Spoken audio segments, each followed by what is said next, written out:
Fix my stupid mistakes. That's the goal of today. I was so proud of myself last time, and I almost fully completed the optional challenges of this level. It's very simple. We've got a number, a sum, and a counter right here, and the idea is that we are supposed to multiply two numbers.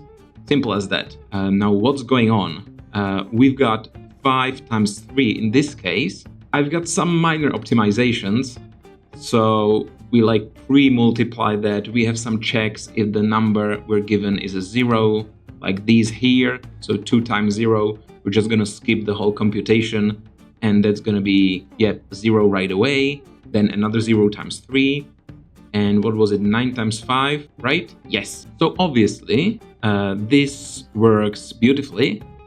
The size challenge I've gone over, way over. The reason for that is that when I'm optimizing, I just have to add commands. I think my original solution is somewhere here, 15 commands, that's probably it. And it works, it completes the challenge.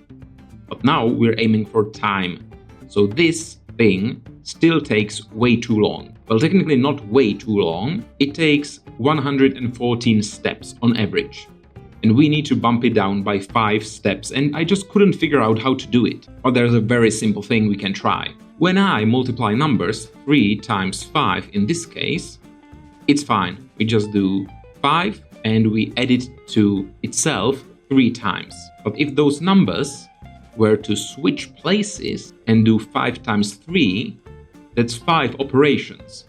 So I just need to switch those two numbers around based on which of them is larger. So I hope what we need to do is quite simple, as at the start we copy the first number to counter, then we have some optimization checks, and we take the second number and copy it to number and sum. We simply need to swap this around. So copy the first number to, I'd say, counter, second number to number, and then we just need to compare them, and if it's negative, we need to swap them around. If it's positive, we fill out the sum. So I think something like this. First, copy to counter as per usual. Now we can't decrement, that was like an optimization I had in place. We can't do that because we need to remember the original number. And the second number gets copied to this cell, number. Then we subtract them. So subtract number from counter. If it's negative, we swap around. If it's not negative, we need to fill the sum, so from number to sum, and that's it. That's the original that we had.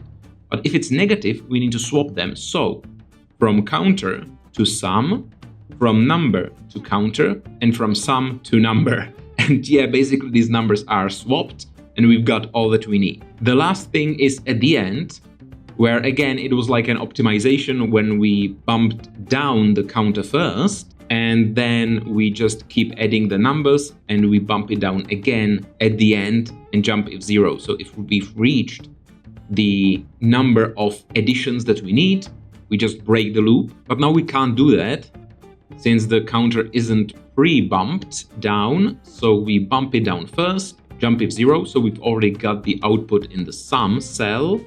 Copy from sum, add the number, copy to sum. Let's see if it works even. So 7 and a 5. 5 minus 7 is negative, so we need to swap around. Here we should have 7s, and down here there should be a 5. That's it. So now 5 times 7 instead of 7 times 5. That's the idea of this. And it seems to be working well so far, so we can speed it up a bit more. Come on, now we've reached 0, so we can outbox. Good. 9 times 3. Here we should really see the optimization. So instead of 3 and putting it down 9 times, we're just gonna put down 9 3 times. So as you see, that's 1 addition and second addition, and we're done. So there we shaved a lot of steps. I'm doing this switcheroo if needed. I feel like it's not optimal, but hopefully it balances out with all of these operations that we've just skipped. 9 times 6, this should be fine. Yeah, that's what we want. 6 times 9 technically. And let's see if it works. If we've completed the optional challenge. Come on, come on, come on. Work. Yeah, 54. Good, good. Please, please work. Come on. Yes, let's see, let's see. Size challenge, obviously way over. But the time challenge, yes, I did it. Good. I expected more, to be honest, but it works. We can leave this level behind, continue to the elevator, 2 green lights. Good. So that's all the levels completed, all the way up to 20. That's lovely. Then I had a nice streak here in the green path. This ending is just so bad. Alright, what's next? Well, I guess next time we're gonna be looking into Fibonacci Visitor, and I'm quite scared, to be honest. This is bad. We need to make a Fibonacci sequence of numbers. Not so bad on its own. If we want to optimize it, well, it starts getting a little bit more complicated. But I'm keeping that for next time. I want to preserve my sanity, and I want to end on a win. So I'll take it. And this will be for next time. Shaving off a couple commands.